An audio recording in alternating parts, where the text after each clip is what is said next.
Welcome back to Talk Scottish Football, and it's a brand new show with a brand new face on the channel. It's the Championship show. After months and months of me moaning about us not getting enough time on here to talk about the Scottish Championship, I've decided, bugger it, screw Ryan, I'm doing my own show, and I've got a guest, Adam Kennedy from the Perth to Paisley podcast, big Hearts man, who's going to join me today, and maybe in future episodes we'll see. Adam, how are you, mate?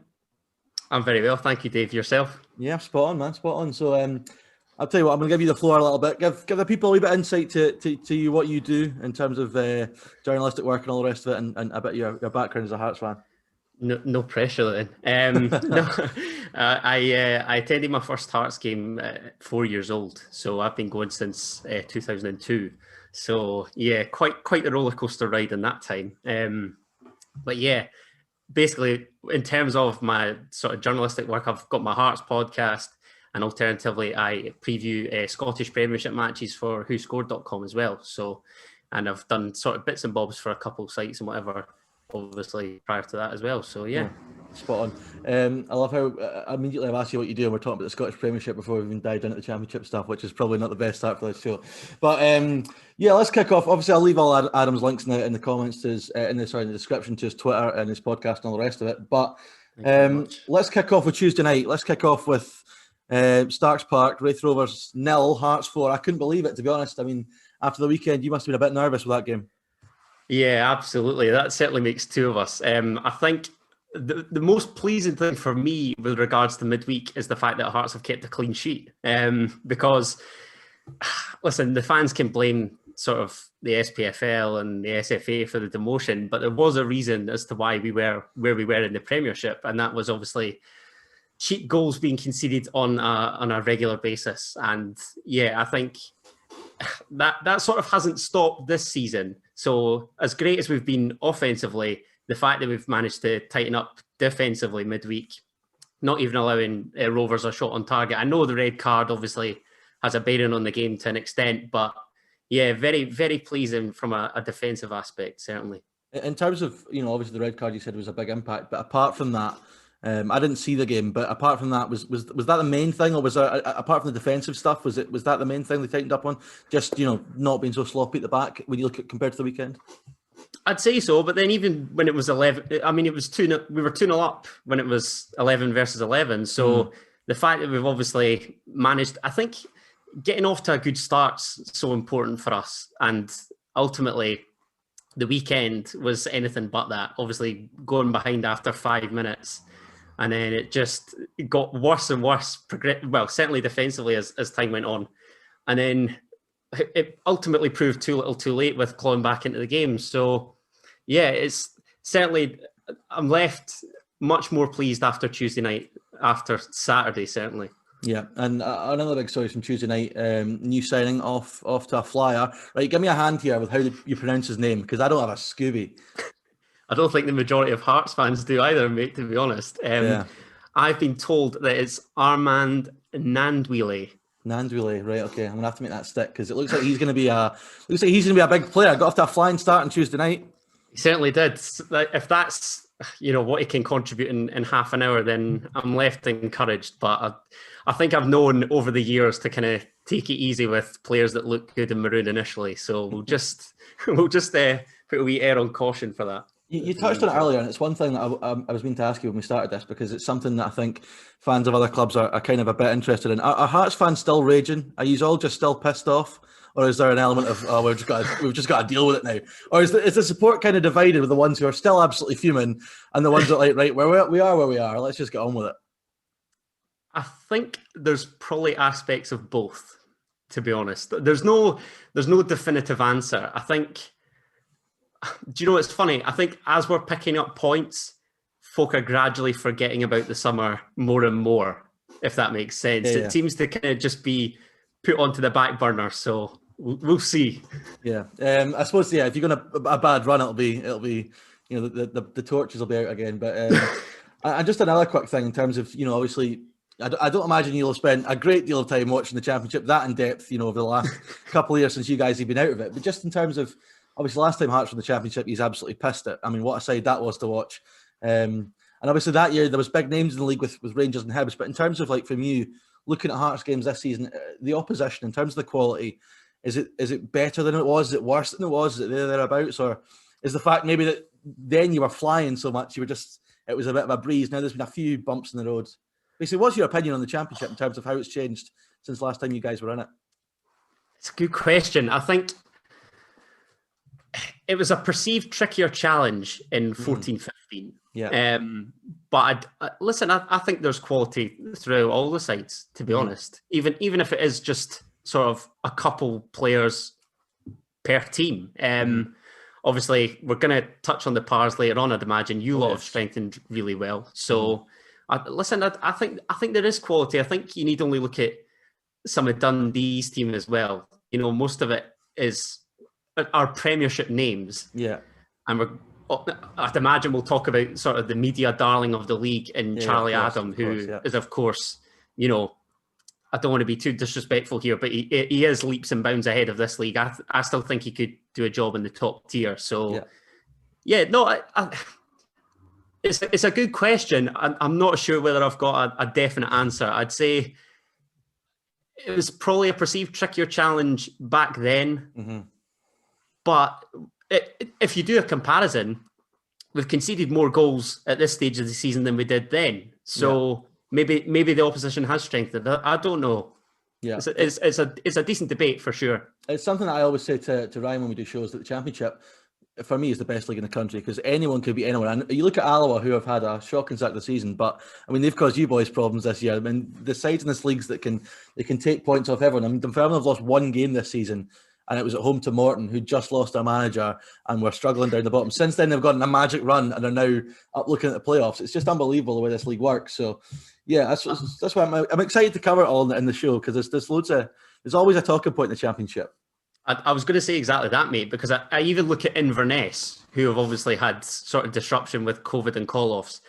I think they win their game at the weekend. They're only a couple points off the promotion playoff places. I mean, they've got 3 games in hand, which is mad. So if they're going to run, it is crazy. There are so many teams that could either go in the playoffs or be struggling down the bottom. But let's move on to Inverness. It's a nice we segue into their game last night. I made a mistake. I thought the game was at Inverness. It was actually at Capello. I couldn't believe it. Morton. I don't know about you, right? But this is something. If you don't do this already, I'm gonna give you a bit of advice, right? Keep up to date with Greenock Morton because they are an absolute entertainment fest. It's just constantly something happening. Whether it's in the boardroom, whether it's the fans, whether it's on the park, they are just like the comedy club of Scottish football now. There's some great threads always kicking about on Twitter about them. They are a joy to behold. But yeah, they went 1-0 up on Inverness last night, down to 10 men. Inverness come back to 2-1 up, and you're thinking, right, this could be a tough night for the Ton. But they battle back and get a point. But as you said, Inverness, that'll be a big disappointment for John Robertson, obviously looking to push for the playoffs. That's a game, especially against 10 men, he'd have wanted to win. Yeah, absolutely. And like you say, having come from behind initially, I think that will obviously also be a disappointment for Rob and his team. I just get the impression that they will climb up the table eventually, and I wouldn't be surprised to see that start of the weekend against Queen of the South, because I don't want to touch on Hearts again too much, but I think from the games at Tynecastle anyway so far this season, they are without a doubt the worst side I've seen in the division. Who's that? Queen of the South? Yeah. So listen, I don't know. I think it's a good time for Inverness sort of to play them, even though they're in form, and I think they've won something like 3 of the last 4. Is that right? Yeah. So I think that's got to come to an end at some stage, and I wouldn't be surprised to see that in the Highlands this weekend, to be honest. Yeah, Inverness, I mean, their league position, you mentioned it earlier, is a little bit deceiving. I think they're down in 8th or something now. But obviously with those 3 games in hand, and that's the thing I always say, you win a couple of games back to the back of the Championship, you go from your season looking doom and gloom to being right in the hunt. And Morton have been, a proof of that. I mean, they've had a really, turmoil. What's the word there? Tumultuous? Is that a word? I thought that might be a word. Something along those lines. I'm going to go with that. They've had an up and down season in terms of obviously losing Hopkin and all the rest of it. The fans aren't happy with the board, but they went in a wee run around Christmas time and we're right in the playoff hunt. It's just mad the way this league works. But yeah, for them, they'll be delighted with the point given the circumstances last night. But let's not put it off any longer. Let's get stuck into the weekend. Let's get stuck into the big one at Tynecastle. First of all, £18.50. You having a laugh? I'm not having that. That's a joke. You're not the first that's mentioned that to me. It's as though everybody thinks I'm on the marketing team at Hearts. I'm sorry, mate. I know, it's just all your fault, that's it. But yeah, I mean, we'll leave the price tag to one side, but I want to get your perspective on this, because I'll be honest, there's been a few talk from Dunfermline players recently about, listen, we just signed Scott Banks on loan from Crystal Palace, which I'm really excited about, but he's come in and is immediately talking about, all the players are talking about catching Hearts, and I find it a little bit mad, because for me, I couldn't care. I want Hearts to win every game because I want to secure second place. From your point of view and from Hearts fans' point of view, are you guys looking at it as the league's a formality? Are you thinking, right, we need to win this weekend, because if we don't, there's half a chance we could get sucked into a battle for it? I mean, for me, I certainly think that Hearts are winning this league no matter what. So it's interesting to get your point of view. I don't want to get clipped up, but what I will say is that prior to the first Rovers match, I think I mentioned it on my podcast, actually. I think had we won the 3 matches against, obviously, Raith twice and you guys, the Fifers, I think had we won all 3 of them, I think, I don't want to say the pressure would have eased off, but certainly it would have become sort of that little bit more routine for us, I think. Mm-hmm. I don't know, you say that, but the games that we've won, some of them we've not had to have been great. Mm-hmm. But the defeats that we've obviously had, we have been absolutely woeful. And I don't know whether that's a mentality thing or whether, I mean, every side loses games, of course they do. But it just, I think there's a sort of arrogance and cockiness around Hearts. And I can't understand where that comes from, personally. It's the size of the club thing, isn't it? I mean, we saw it with, when Hibs had it for years. The Hibs fans thought they'd passed the championship, took them 3 seasons to get out. I think maybe there's an element of, a lot of that squad. A good few of them are still ones that were there last season. I know Robbie Nielsen has tried to get the winning mentality back, but there is still, players in that squad who've kind of been in the mold of losing games, when the going got tough last season. And I think it's no surprise. I mean, the 2 games against Rovers, and obviously teams that have kind of had a go at you in the league and tried to get at you, and maybe there's a little bit of softness there that takes a while to kind of get over. I agree, and I think part of that, I don't want to touch on the personnel too much. I do agree with you defensively in that we've only really sort of recruited Stephen Kingsley, and Mihai Popescu's sort of been bit part. What is Christoph Berra doing in that team? How is that possible? Mate, honestly, don't get me started. Every time Hearts lineups are announced, it's just Berra abuse the whole way through the replies. I'm sort of pleading with Hearts to sign not 1 but 2 centre halves this window. But yeah, I think Andy Halliday obviously came in, and I think everybody's sort of expecting him to be that sort of tough tackling midfielder, and ideally the perfect partner for Andy Irving in front of the back 4, in that he obviously protects and then distributes it onto Irving, who gets us up the park, if you like, for want of a better phrase. I forgot to give you credit in the intro. I was going to give you credit to that for being the man behind the Portobello Pirlo nickname. I mean, have you got that copyrighted? Unfortunately not. It's my disaster, because it's honestly, everywhere now. It's my biggest regret. The BBC have dropped it a couple of times. Yeah, I've seen that. And the club Twitter have nabbed it off me as well. So. Yeah, just every time he scores or something there, it's the first thing that comes up. I'm like, oh, you'll be well, that's life. Now. I mean, as long as the TSF viewers know that I created it, it's important to let people know. But yeah, Andy Halliday, you mentioned there, because I think obviously dropping down from Rangers is a big name, and I think from Rangers fans who don't keep an eye on the Championship will want to see how he's doing. He's one of those, though. When Andy Halliday has a bad game, dearie me, does he have a bad game? I think was he hooked on Saturday at half time? Was he, or was it very early on anyway? It was half time or early in the second half. I can't remember, but yeah, it's. I mean, it's funny. We got more of a reaction from him being subbed than anything during the entire time that he was on the park. So you're right in that when he performs as a collective unit, we seem to perform really well. But it has been a bit of a rarity, and he's been underwhelming, I'll say. I think it's one of those, I mean, just because of where he's come from, everyone expects him to totally stroll the league, but not quite worked out yet, but still. Anyway, on to the game itself. I mean, we'll talk about main men. I mean, for a Dunfermline point of view, because I think we're in a tough spot just now. I mean, we've only lost 1 game in the league this season, which is the fewest, and, we are the draw merchants of the Championship at this point. Somehow, we've dropped so many points for draws in the last month or so. We're still not being budged at a second. Rovers are on a tail a little bit now. And the problem with that is, and you talk about expectations maybe being unrealistically high in terms of some Hearts fans, for us now, because we've drawn so many games, there is an element of Dunfermline support that are frustrated that we haven't turned them into wins, because it's that what-if thing. I mean, Hearts aren't that far in front of us. We've proven we can beat them on our day. But because we've managed to win, on certain times we've drawn games where we should have got beat, but that automatically goes, well, that should have been 3 points instead of 1, and we could have been closer. So there's that element of frustration. And I just look at this weekend and think, right, Tynecastle, I think the game's set up perfectly for Dunfermline because it means we can sit in a counter-attack, and I think that's what we do best. But I do think there's going to be an element of maybe anger from some Dunfermline fans, and it's completely unfounded if we don't, try and claw this gap back. But in terms of the game, from your point of view, what do you worry about this weekend?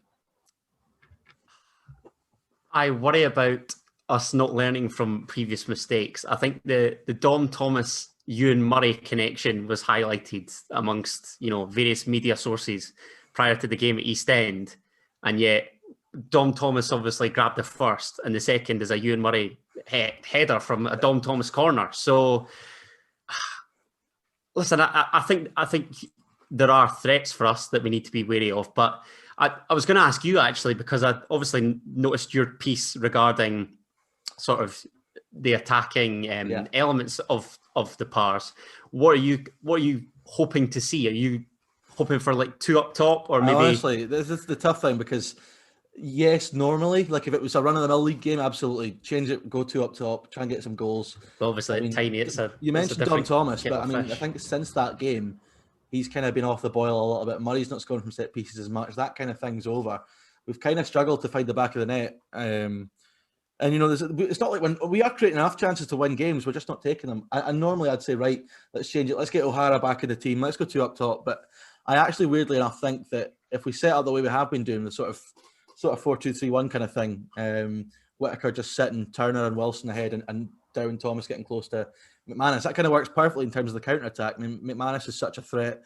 Big, pacey, on the break, occupies centre-halves. I mean, he scored at Tynecastle in the past, which is a favourable moment for us. But so, I mean, this weekend, it's kind of hard to go 2 up top because you don't want to lose that midfield battle. We know how strong you guys can be in the middle. So, and also with Whittaker, I mean, he's been a wonderful acquisition, but in terms of playing in a 2 at Tynecastle, I'd worry about legs, just getting about the place. So, yeah, for all that, I would love to see a change.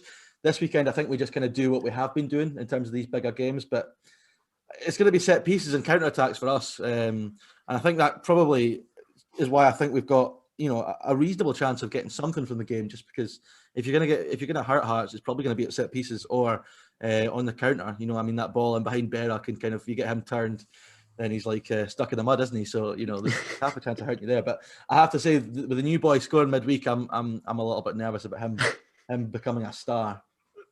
It's I think I've become wise enough over the years to kind of just rein it in a little bit, just keep calm. But no, I'm sort of intrigued more about Dunfermline ahead of Saturday, because you've touched on it there. So you'd happily see a 4-2-3-1 and then maybe go 2 up against Raith in the Fife Derby Wednesday night. Yeah, potentially. I just think with being away at Tynecastle, you're probably going to have more of the ball. So I mean, keep the midfield nice and compact and counter. I think that's our best way of hurting you. But yeah, it's a bit of a contradiction, because I've been shouting for 2 up top, and then this is the fixture that comes around now. So, but this is the mad thing. I mean, you mentioned the Fife Derby on Tuesday night. What a week it is for us. I mean, we need. And the thing is, about drawing the last 2 games, we put a bit of pressure on us to get some results in these next 2. I think if we don't get 3 points out of the next 2 games, it'll be a real disappointment looking over the last 4. But yeah, I'm looking forward to it. It's a shame that this is not one of the Friday night games, because it would have been great. And this is one of the games for this season where I'm really like, oh, this is awful. There's no fans in grounds, because I mean, away to Tynecastle for us is such a great away day, as Dunfermline is for Hearts fans. And absolutely, it's annoying with these fixtures, especially the way the Championship is this season. Rovers in the Championship, Hearts as well. We've missed out on so many big days for fans, and that's kind of been an annoyance. And I suppose for you guys, is that all of the Championship's an annoyance? It's like there's grounds you don't get to go to that often, you're missing out on. Yeah, Arbroath was a big one for me personally, because I've never been up to Gayfield before. Palmerston as well as a quality away day. Somerset, I don't think I've been to either. So absolutely fantastic. Yeah, so that is the biggest bugbear. And obviously, having studied in Fife, the boys that were on my college course are big Pars fans as well. So that promised to be a fantastic day out, but obviously that's not been the case. So I'm going to hit you for 2 predictions. I want your star man for Hearts and your score prediction. The star man, I'm going to say, do you know what's funny? You mentioned the new boy there. I'm still not adamant that he'll start. I think he might start Liam Boyce just because of concerns regarding fitness or whatever. Will Ginnelly be fit? Well, he limped off. Was it the week? No, midweek. Mm-hmm. But we don't know the extent of his injury just yet. He's kind of failed to really, because he's shown such promise, but little niggles have kind of hurt him a little bit so far.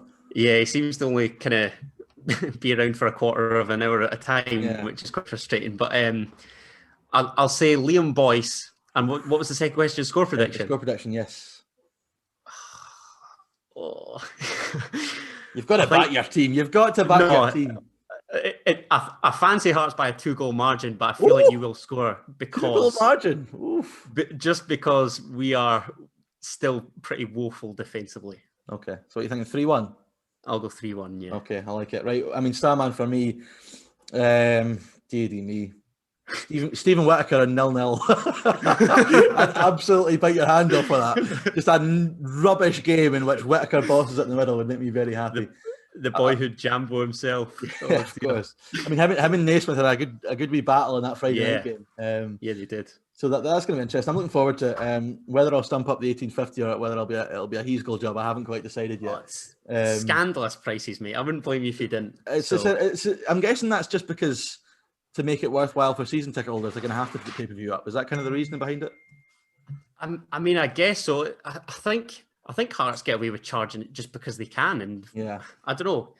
I mean, personally, I am missing going to Tiny like mad, and maybe it's just that sort of thing that you said before, where it's the perceived bigger club, and we're expected to win the majority of our games and ultimately the league. So. Listen, I don't know. I'll get on to my contacts and see what I can do. I know we're gonna have people just thinking you're somehow in charge. You've got a role at the club now, is what everyone will be thinking. Right, okay, let's move on to the rest of the games. There's another really tasty game this weekend. 2 massive games. Raith against Dundee at Starks, which is going to be a really interesting one. I want to kick off with Charlie Adam. You mentioned him earlier. When he signed for Dundee in the summer, there was all the talk about how what a signing, he's going to boss the league, and I wasn't having it, if I'm honest. I was thinking, I don't think he'll be as great as everyone thinks he's going to be, and what a daft he's proven me, because he's absolutely strolled it. I mean, you could probably say, there's this siren's going past my house if you can hear that. You could probably easily say he is player of the season in the championship so far for me. I wouldn't disagree. I think he'd get a game for us, certainly. Yeah. So yeah, I saw something. I think he's contributed something like 13 goal contributions in 16 games this season, or something mad. It's like I cannot remember. I can't remember as much of a one-man team sort of in this league. Maybe Stephen Dobie with Queens a couple years back. The thing about the Dobie one was that everyone forgets is that he had Lyndon Dykes partnering him, and we all know now that maybe Dykes didn't get enough credit as he deserved. But Charlie Adam, you're right, because you take him out of that Dundee team, and I think they're really struggling. Yeah, it's just even sort of, you've touched on the Pars hoping to make the most of their set pieces. I think he is crucial for them. Corners, free kicks, sort of the whole shebang, and obviously scored a penalty up at Gayfield at the weekend. So yeah, just an absolute wand of a left foot, and is quite rightly getting the credit that he deserves. And it's amazed me that he's still got the one thing I'd struggle with is just having the legs to get about the championship. So it's so fast paced, you don't get a second in the ball, but he's got the legs to get about still, and he's strolling it in there. Another player for Dundee I think is worth mentioning, because he's turned into like prime Ronaldo in the last sort of month, is Osman So. I mean, after being a dud at Dundee United and then starting dreadfully at Dundee, he's all of a sudden just clicked and been absolutely flying. Obviously at Hearts back in the day, after seeing how bad he was at Dundee United, did you expect him to really kick on at Dundee this year? I really didn't, I've got to be honest, because he also had a loan spell at Kelly as well, didn't he? Yeah, that's right. That seems to go kind of under the radar, both the Kelly move and obviously being at United under Robbie as well. So I don't know whether we just got really fortunate that the Chinese money came in, but certainly seems to be getting back to his best. Was that free kick on Sky that did it for him? That one against Celtic. That's the one that did it for him. What ridiculous! A corker that was. Belter, Um, absolute belter. But yeah, so obviously he's kicked off some form, and Dundee have needed that because I mean last season they didn't really come anywhere near challenging United, and also getting hammered in the derby on 2 occasions didn't help them.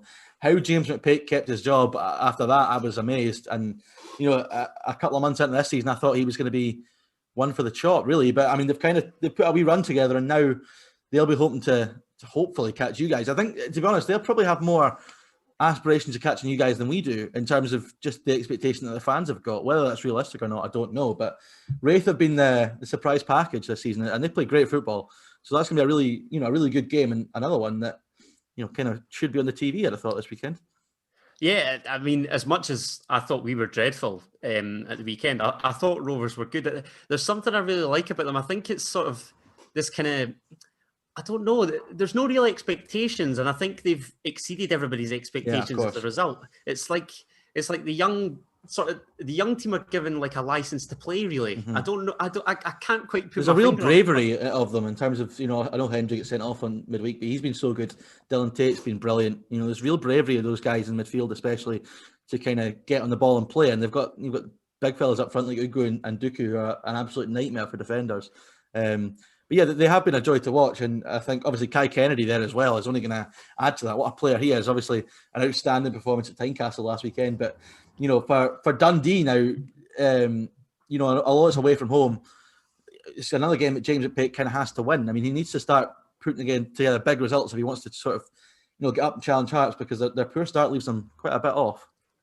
I think it's also a tough one to call in the sense that, as much as I was impressed with Raith, obviously at Tiny, I think they could sort of put the Starks result kind of behind them. Yeah. But Regan Hendry, like you say, will be a big miss. Yeah. Again, Dundee, I think, picked up sort of 3 injuries at Arbroath. Did they not? Yeah. Sort of, I think a couple are all right. Is it Liam Fontaine, I think, and Danny Mullen are available, but I don't think Jordan McGee's going to make it. Fontaine coming into the club has been a big boost, because defensively they've been shocking really since they came to the Championship. He's helped stable them a little bit, so we're hoping he makes it. But that game to me just screams goals, because even with Fontaine back in the team, they still aren't convincing at the back, Dundee, and we know how Raith can attack, and obviously Charlie Adam is bound to get one, you'd have thought. So it definitely sounds like a game for goals. So let's get some score predictions for this one. I'll kick us off. I think it's got a 2 each written all over it for me. A really entertaining game. I think it starts. Snap. I would not. I think it's just one of those games that screams 2 each, isn't it? It just absolutely screams. Yeah, it does. I think I wouldn't be surprised to see Dundee win just because of the absence of Regan Hendry for Raith. Mm-hmm. Is Paul McMullen in line to make his debut? Yes, he probably will be. That was an interesting bit of news. Obviously it was the pre-contract. I love the way they did that with the Danny Dyer stuff. I thought that was just brilliant.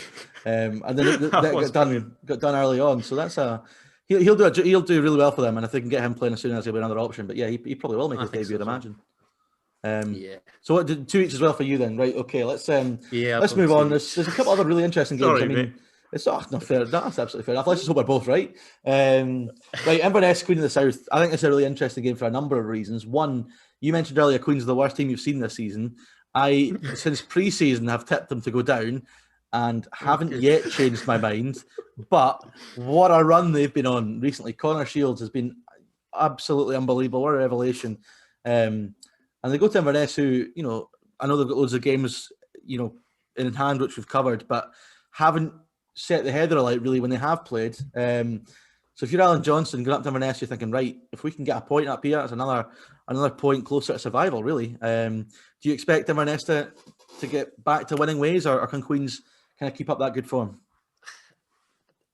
I would expect Inverness to get a result, but again, they're not in the best of fettle. I think they were without a win in 4 or something like that, 4 league matches. So Connor Shields is an interesting one, because I obviously see the transfer talk and the speculation surrounding him.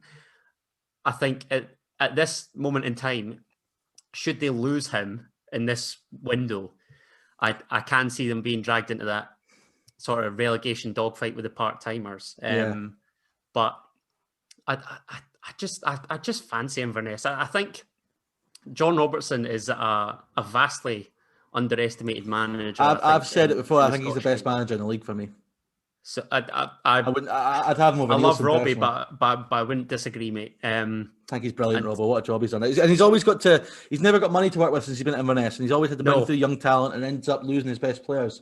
Look at like McCart's gone, Rooney's gone, replacements and whatever. It's I totally agree. I think they say that the league table doesn't lie, but at the minute it is. It's very due to Inverness's sort of games in hand. I'd be pretty shocked actually if they weren't in the sort of top four. Yeah, so would I. Places personally. And I think that I also think Inverness should get the win at home. I am amazed though with Queen's turnaround because they did look absolutely doomed. They just couldn't pick up points. There was all the. It's amazing because ever since George Galloway's been at Palmerston, they've gone on a good wee run. I don't know what he was doing when he was there. I don't know if it was, performance enhancing and drugs he was passing out, but I mean, they've gone on a right run since he was there. Despite the uproar with the fans. AJ will be wanting them back. It's as though the team have just sort of tried to distract from the kind of morale amongst the fan base. It's like they had a cat in the stands and now they've got 9 lives or something like that. It's bizarre. We better make amends. So yeah. So it'll be interesting to see what happens up there. Yeah, I think Inverness. I'm going to go with 2-1 to Inverness. I don't think it'll be straightforward. I've gone 2-0. Home win. Were you thinking 2-1? You didn't want to snap again? Is that what it was? No. I've gone 2-0, but again, wouldn't be surprised to see Connor Shields score. Yeah, right. Let's go down to Somerset next. Well, I'm going to cover Alloa and Arbroath as a kind of joint thing here because for me, and you'll probably have a better opinion of this than me, seeing these teams for the first time this season. Really, I don't think I'm amazed that they don't pick up more points. I mean, obviously Alloa have done well against you guys. Arbroath are tricky for pretty much everyone they come up against. I mean, you went up to Gayfield and had a bit of a tough time, but got the result in the end. But I mean, is it surprising that you see those two kind of cut adrift at the bottom? Somewhat, but I'd imagine it must be really difficult. I think Peter Grant and Dick Campbell have probably got two of the trickiest jobs in Scotland, if we're being honest. Mm-hmm.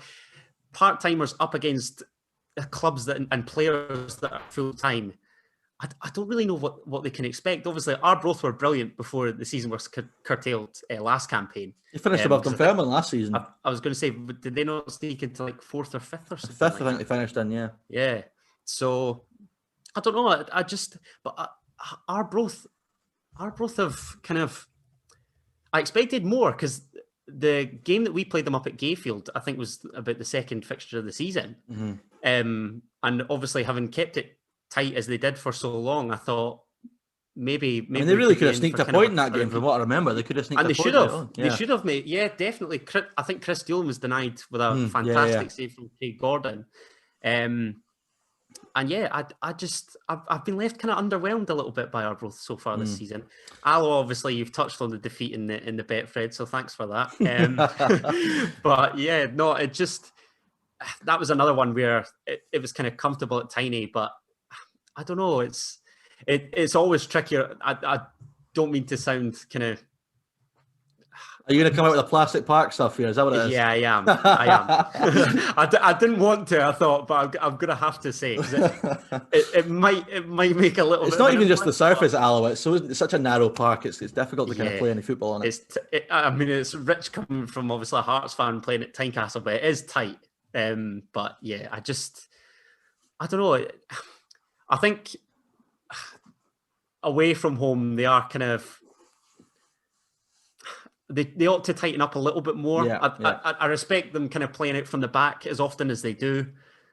But I think it's a combination. I can remember tweeting you actually when we were on about Liverpool and Man United. If you've got the personnel, if you've got the players do it, yeah. No, it's a tough one. I think Arbroath are kind of victims of their own success in terms of last season they did so well against the odds, and now this season they're probably where they should be.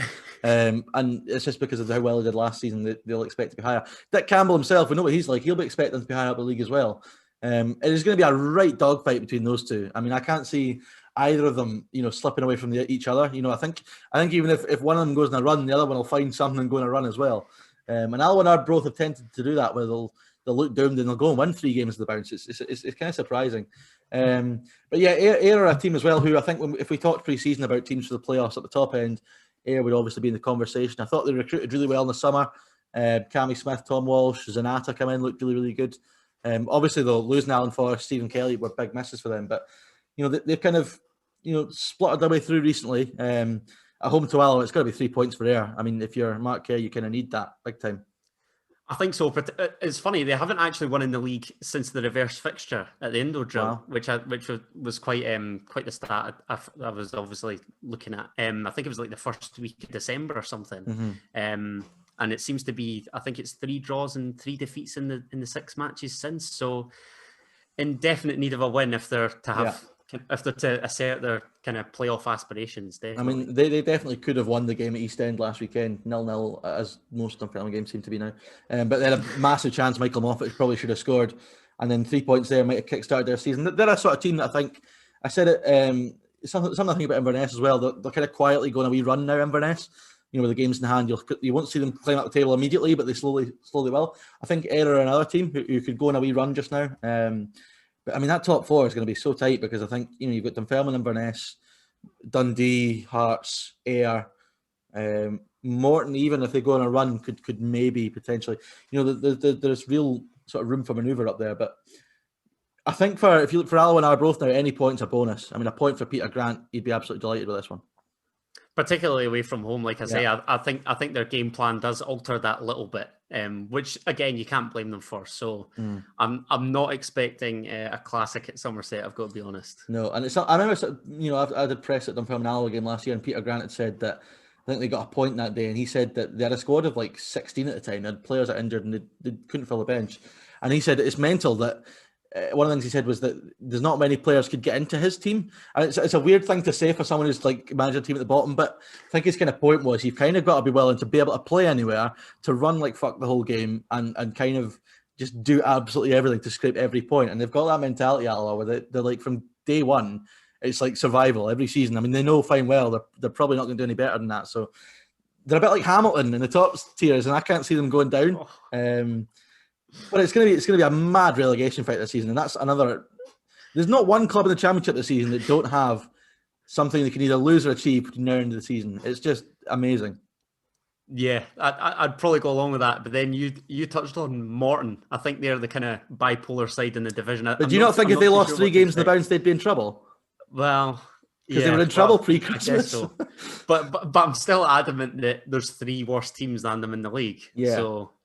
It is a tough one. I don't know. It's tricky. Yeah. So let's go score predictions for that one. I'm going to say 3-1 to Ayr. Like I say, I'm not expecting a classic. I've gone for a dull 1-0 Ayr win. Clean sheet. Interesting. Right. Let's kick on. I think the final game. Yeah, final game is Morton and Arbroath. Right. I had this down as a stinker of the weekend. Largely down to the pitch at Capello is pretty honking, and I just Morton. If you asked a Morton fan if they enjoy watching their team, they'd say no. So, I mean, it doesn't strike me as a classic. It has got 0-0 written all over it. So, cue red cards, goals, penalties, controversy, but and a 4-4 draw. Yeah. This would be Arbroath would have won 1 game this season. That's bizarre. I mean, you consider how well they did last season. Only 1 league win. But I feel like that. I don't think that's right in terms of how they played. I think they've done better than that. I mean, they came to East End on Boxing Day, and we nicked a win late on. We didn't deserve it, if I'm honest. They played well. Obviously, even the game at Hearts, against Hearts, they did well up at Gayfield. So that kind of, probably doing them a disservice in terms of how they've played. If you're Dick Campbell, you're probably looking at going to Morton as a real chance of getting a point, or at least a point. Yeah, I don't see why not. I think at Gayfield, they are a different animal. And I don't know whether the weather has a part to play in that, or just I can't put my finger on it given the lack of kind of Arbroath understanding that I have, if I can call it that. But I think at the weekend, neither sort of really got going in the first half of their respective games. Obviously, Morton found themselves 2-0 down at Queen's after about half an hour. But Arbroath, on the other hand, sort of, I don't want to say they failed to, I don't know, they stayed in the game, which was a credit to them. But second half, they just came out and just seemed a totally different animal. It was as though They could have even nicked it against Dundee late on, potentially. But I don't know.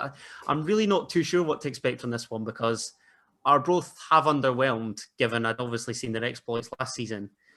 And I just feel like Morton are bipolar. Like, honestly, I don't know what there is to say about them, because I had that down for Morton. I mean, it's either going to be a solid, disciplined defensive performance where they nick a goal, or it's going to be an absolute shit show. There seems to be no in between with Morton, on and off the field. Honestly, I can't stress this enough to anyone who's watching. Just follow some Morton fans on Twitter. You will not regret it. What a laugh they are, man. 0-0 for me. Can't say anything else other than 0-0. I'm going to regret that so badly. I too have gone for a draw, but I've been optimistic, and I think that there will be goals that have gone 1-0. Wow, okay. It's definitely one you wouldn't touch in the coupon. Definitely not. Absolutely not. No. Right, that rounds up the games for the weekend. Let's have one final word on the big one at Tynecastle. I mean, I have to say, I'm weirdly, quietly optimistic, which is bizarre because we haven't played that well recently. Sorry if you heard that siren going past. There were sirens everywhere. They must be like, you boys are talking shite. Let's come and lock them up. Yeah, I'm quietly optimistic. I know we touched on our predictions earlier, but I think that this has got potential to be a real good game. Well, I gave you mine, but I don't think you gave me yours. What did you say? I said 0-0 Stephen Whittaker masterclass. I'm sticking by that. I thought you were joking. No, I'm sticking by it. Why not? 0-0 would be a wonderful result for us, especially at Tynecastle. Honestly, if it ends 0-0, we've had the better of it. If we win somehow, I still expect Hearts to win the league, probably at a bit of a canter. But if we can somehow, by some miracle, get to the end of the season having lost less games than you guys, I'm taking that as a victory. So that's the goal now. I mean, you're on 3, we're on 1. There's a bit of wiggle room there. If we can win at the weekend, that increases that gap, and ultimately that's all that matters, isn't it? I mean, it's all about losses. You've had more than we are. I was going to say, alternatively, if we win, then it goes 3-2. Yeah, it does. Of course, it's a big 6-pointer in the lost column, isn't it? Yeah. I was going to ask you about that, because I find it intriguing that you're sort of more content for the playoffs. Why is that? Because we finished 6th last season, and before that we almost got relegated the season before. We changed, and we had Alan Johnson who got us up to the Championship, consolidated, took us to the playoffs, did well. Wasn't a popular figure with the fans, really. And then his last season was toxic. I mean, he left, everyone hated him, everyone hated all the players. We had a really unlikable group of players. As Crawford came in, they announced they were changing everything.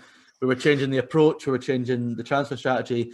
Crawford kept us up. Next season, brought in like Nisbet, Ewan Murray, a bit of promising young players, Turner as well. Go and finish 6th, but have some good results. And this season we recruit again. We seem to have improved again. So for all that we shouldn't be in the Championship, because I think we're a Premiership club for me. And obviously I'm going to say that, but in terms of I agree, mate. Support, 100%. Facilities, stadium, all the rest of it, we should be in the top flight. At the same time, it doesn't happen overnight. And I think if we can go from finishing, 8th to 6th to 2nd, that's a really good progression under Crawford. So I'd be delighted with 2nd place. And obviously there's the little thought on the back of my mind, and somebody said it to me recently, if some way the season does get curtailed, you're going to have that league reconstruction chat again. And, you'd rather be in 2nd place than in 3rd or 4th if that comes about. So there's that as well. But yeah, I mean, and also the Hearts thing being in the league. If you guys weren't in the league this year, we're going for the title, absolutely. But there is a bit of an anomaly when you've got a team like Hearts in the league. So I'd be happy with 2nd, and I'd be delighted with a 0-0 at the weekend. Guess it just depends how long James McPake's given at Dundee as well before they could potentially yield the axe. Do you not think? Yeah, I don't know. Yeah, I mean, I don't know. I mean, they seem to be. There's a tough thing with managers. I don't see many managers getting sacked this season. I think there's a few that have maybe surved that wouldn't have done just due to COVID. Well. Yeah, of course. I mean, you look at Brian Rice after that game at Ibrox, the 8-0. I mean, how do you survive? They look doomed. And listen, in hindsight, great decision, because he's kind of turned it around a little bit. I know they're still in trouble, but so there's that. The McPake thing, I think there's been points this season where he's not done. I mean, I don't think the Dundee fans rate him at all, to be honest, but he's kind of turned it around a little bit. But yeah, it'll be interesting to see what happens this weekend. And I'm just delighted the league's still continuing, because there was that wee worry when all that chat was going around. I was at Capello that night and the kind of news broke, and I was like, oh God, I just don't know what to do. Yeah. I really feel for, and it's something that I'm amazed I'm going to say. Actually, I'm not even going to say it now. I was going to say I feel for Falkirk fans, but I really don't, because there's too much of a rivalry there. But I mean, fans of League One clubs must be gutted just now with nothing to watch. Hopefully that gets sorted soon. Hopefully the Championship continues, and hopefully we get an exciting weekend. And Adam, I'm sure we'll see you again at some point. in the Delighted to, future mate, back yeah. on the show. Thank you. So yeah, thank you everyone for watching. Check out Adam on Twitter, and I'll leave the link to his YouTube channel in the description. And yeah, we'll see you all next time. Thank you very much. Cheers.